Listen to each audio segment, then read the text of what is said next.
Olá pessoal, bem-vindos à aula 2 do Sistema de Informação Geográfica aplicado ao inventário florestal, que trata da introdução à geodésia.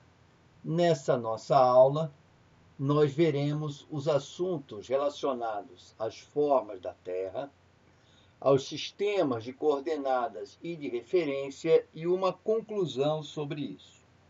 A compreensão e o desenvolvimento das informações geográficas necessitam que nós possamos compreender e entender as formas que representam a Terra. Uma forma que foi desenvolvida é o chamado geoide, que em 1828 Gauss introduziu um modelo que representava a Terra através do geoide. E em 1873, Listing criou esse termo. O que é o geoide? O geoide é uma superfície ecopotencial do campo de gravidade da Terra que coincide com o nível médio não perturbado dos mares. Ou seja, imagina-se o nível do mar e o que está acima e abaixo não entra nessa representação. E seria extremamente complexa a utilização desse modelo, considerando que para cada local que nós estivéssemos na superfície da Terra, haveria uma forma matemática diferente para representar essa localização. Podemos ver um modelo hipotético da Terra representada pelo geoide, muito irregular, né? Considerando que esse nível dos mares varia em função da própria topografia, né? Do próprio relevo. Então, mas é uma representação esquemática do nosso planeta por esse modelo desenvolvido pelo Gauss, chamado de geoide. Para as pessoas que vão trabalhar com as questões geográficas, o elipsoide de revolução é a figura geométrica que melhor representa as formas da Terra. Desde o século XVII, para os geodesistas, o elipsoide de revolução é a figura geométrica que mais se aproxima da verdadeira forma, que ao girar em torno de seu eixo menor, forma um volume achatado nos polos. E essa figura, esse elipsoide, ele tem aproximadamente um raio polar de 6.357 quilômetros e um raio equatorial de 6.378 quilômetros. Podemos ver a figura do elipsoide de revolução, como ela é uma figura mais homogênea, que permite nós utilizarmos os cálculos matemáticos para as questões astronômicas, as questões geodésicas, questões de topografia, enfim, para o nosso assunto relacionado às informações geográficas. E podemos aqui observar uma comparação entre o modelo do geoide, totalmente irregular, com a figura do elipsoide, uma figura regular que permite, então, que possamos realizar cálculos mais precisos sobre as informações geográficas relacionadas ao planeta Terra. Bom, entrando agora no assunto dessa localização, vamos chamar assim, desse endereço espacial, né? Nós vamos então agora fazer um breve comentário sobre os sistemas de coordenadas e de referência, onde apresentaremos 5 sistemas. O sistema de coordenadas geodésicas, o sistema de coordenadas cartesianas geocêntricas, o sistema geodésico local, SGL, o sistema de coordenadas planas retangulares e o sistema de coordenadas cartesianas locais. O sistema de coordenadas geodésicas, latitude geodésica, θ, representado pela letra grega θ, a longitude geodésica, representada pela letra lambda, e a altitude elipsoidal, h, representam a posição no elipsoide de revolução de referência, ele tem uma referência, que nós vamos falar mais na frente, em relação a esse ângulo, né, de latitude e de longitude, em relação ao Equador e ao meridiano de Greenwich. Então, podemos ver aqui a figura que representa o ponto no mundo real, a altura em relação ao elipsoide de referência, o ângulo θ, que representa a latitude, e o ângulo lambda, que representa a longitude. O sistema de coordenadas cartesianas geocêntricas são as coordenadas referenciadas a três eixos ortogonais, com origem no centro de massa da Terra, sendo o eixo X na direção média do meridiano de Greenwich e o eixo Y, de modo a tornar o sistema destrógero, que vira no sentido horário, e o eixo Z, orientado na direção do polo terrestre convencional. Então, esta é a figura que representa o sistema de coordenadas cartesianas geocêntricas, com origem no centro da Terra, o eixo X na direção do meridiano de Greenwich, o eixo Y ortogonal com 90 graus e o eixo Z em direção ao polo norte. O sistema geodésico local é um sistema cartesiano composto por três eixos mutuamente ortogonais, onde o eixo E aponta para a direção leste, sendo perpendicular ao eixo N, ambos no plano topográfico, e o eixo U coincide com a normal do elipsoide, passando pelo vértice selecionado como o vértice de origem do sistema. Partindo do sistema de coordenadas cartesianas geocêntricas e transferidos para um plano topográfico local, ou seja, um plano horizontal a partir de um ponto de referência escolhido pelo sistema. O eixo E, o eixo N e o eixo U.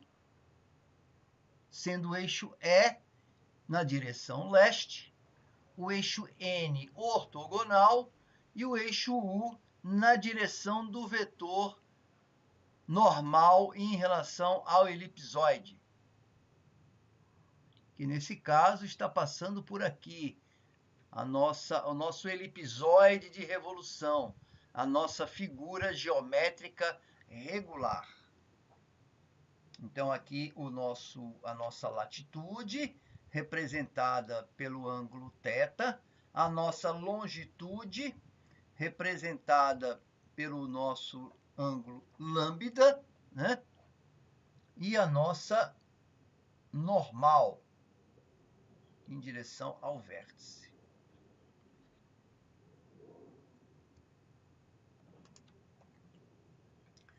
O sistema de coordenadas planas retangulares, ele é utilizado para representação em mapa, planta ou carta, transformando a superfície terrestre em relação a um plano, um cone ou um cilindro.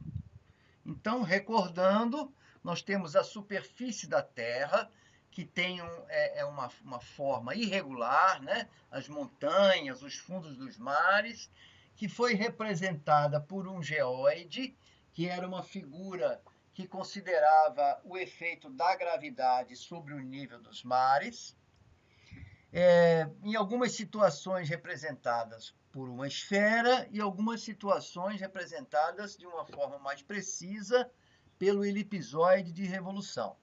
Mas quando precisamos pegar alguma representação geográfica e colocá-la no mapa, precisamos transformar essa informação que está na superfície de uma figura de volume numa superfície plana, com duas dimensões, né? E plana. Então, esse sistema de coordenadas planas retangulares tem essa finalidade e utiliza alguns sólidos, né? Que é um sólido plano, um cone ou um cilindro, para essa finalidade. Essa posição, chamada de Universal Transversa de Mercator, que ganhou a sigla famosa que a gente vê em todos os cantos do TM, ela estima essas coordenadas planas, norte e este, sendo que o norte representa o ponto Y e a este representa o ponto X, na direção do eixo X, a partir das coordenadas geodésicas, θ e lambda, latitude e longitude. Olhando esquematicamente a figurinha que mostra essa situação da transformação dos dados das coordenadas geodésicas para as coordenadas planas retangulares, o sistema UTM mais utilizado no nosso meio do GIS é essa representação com o cilindro, aonde um cilindro secante, um cilindro cortante, que gira, né, em torno do eixo da Terra, formando 60 posições dessa, como vemos essa situação aqui em amarelo. Esse cilindro, como se esse cilindro, vamos imaginar esse cilindro virando e fazendo 60 posições diferentes.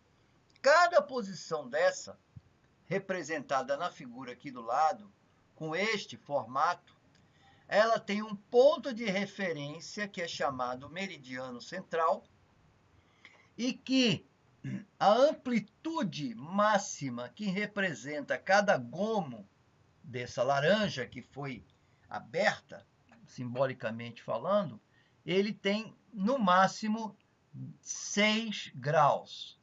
3 graus para um lado e 3 graus para o outro, a partir do meridiano central. Sendo que esse sistema apresenta algumas limitações. Uma delas é esse limite no hemisfério sul de 80 graus, de latitude de 80 graus, e esse limite no hemisfério norte de 84 graus.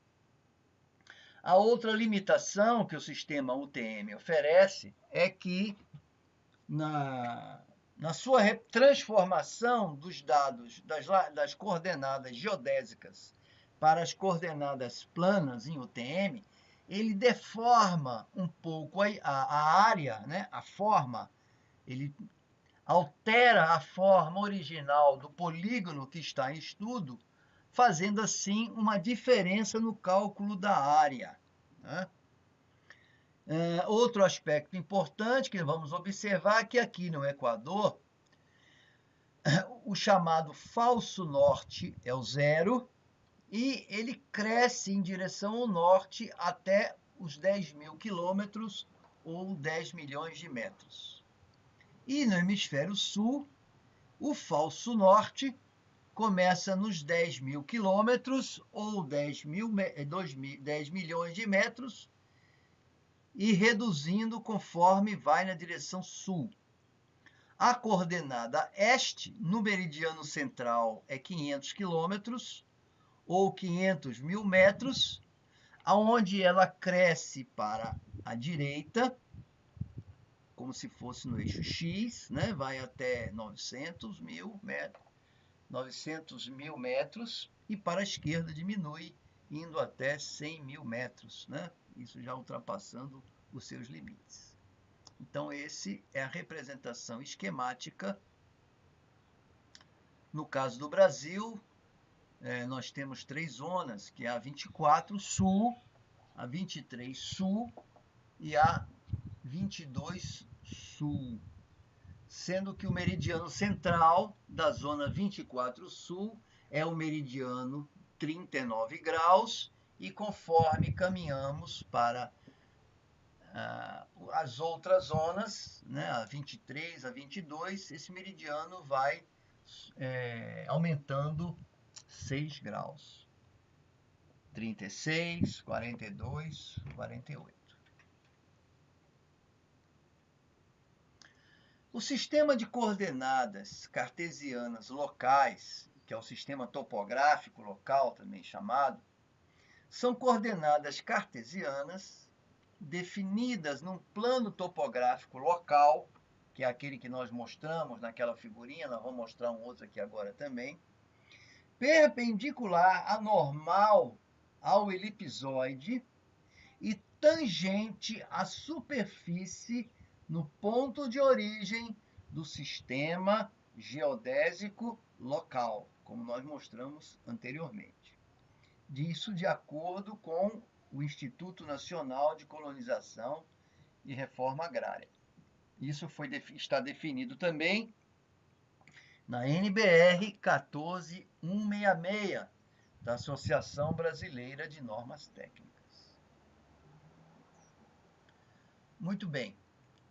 Essa é a figurinha que mostra o nosso sistema de coordenadas cartesianas locais, onde nós temos o nosso plano horizontal, o plano topográfico, onde ele tangencia o elipsoide de referência, né? Aqui podemos ver a superfície terrestre real, onde está sendo medido o ponto. O cálculo da área vai ser feito fazendo a projeção desses pontos aqui no plano topográfico, né? A figurinha não está boa, mas foi a menos ruim que eu encontrei só para representar pelo menos essa esquema, a gente visualizar essa situação da superfície da Terra rebatida no plano topográfico total e o ponto de referência, né? Aqui é aquele ponto de referência com o nosso sistema geodésico local. Os sistemas de referência, né, dos elipsoides, porque quando temos aquele elipsoide de revolução, ele precisa de uma referência, de um ponto onde as suas coordenadas sejam definidas de forma altamente precisa. São usados métodos astronômicos para definir essas coordenadas, e como nós vimos lá naquela figurinha do GPS, aonde precisamos de uma coordenada precisa, conhecida, precisamos ter um GPS numa base conhecida, né, como nós falamos no RBMC do Sistema Geográfico Brasileiro. Então temos aí o Sistema Geodésico Brasileiro, que é composto pelas redes altimétrica, planimétrica e gravimétrica. Onde a rede planimétrica, ela tinha como referência, inicialmente, chamado Datum Córrego Alegre, que utilizava o elipsoide de Hayford. E depois esse sistema foi mudado para o South America 1969, que é o famoso SAD 69, que usava o elipsoide UGGI. Hoje, o que está vigente no Brasil é o Cirrus 2000, que é quase o mesmo, praticamente o mesmo, sem diferença, do sistema do WGS 84, que é o World Global System, que foi o elipsoide utilizado para o sistema de GPS dos Estados Unidos. Então, quando a gente grava um ponto no GPS, né, aquele ponto original da leitura do satélite, ele está utilizando os dados de referência do elipsoide WGS 84. As informações geográficas do inventário florestal são importantes para a delimitação da população florestal, para a amostragem e para a extrapolação dos resultados. Então, o nosso trabalho do inventário florestal, ele tem uma integração total com os dados geográficos que nós apresentamos anteriormente no sistema de informação geográfica, nos equipamentos, nas formas de representação da Terra, no sistema de coordenada, no sistema de referência. Então, todos esses aspectos que nós abordamos serão importantes para o inventário no que diz a respeito da delimitação da população florestal, os limites dela, né, para fazer a amostragem e para extrapolar os resultados. Esses dados geográficos relacionados ao inventário florestal, ele pode estar disponíveis em dados primários, quando vamos a campo coletar os dados com GPS, ou secundários. Esses dados secundários, eles podem vir no formato de mapa ou de imagem.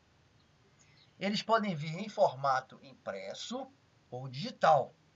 E eles podem estar em arquivos nos formatos CAD, ESRI-Shape, KML, GPX, CSV, TXT e outros.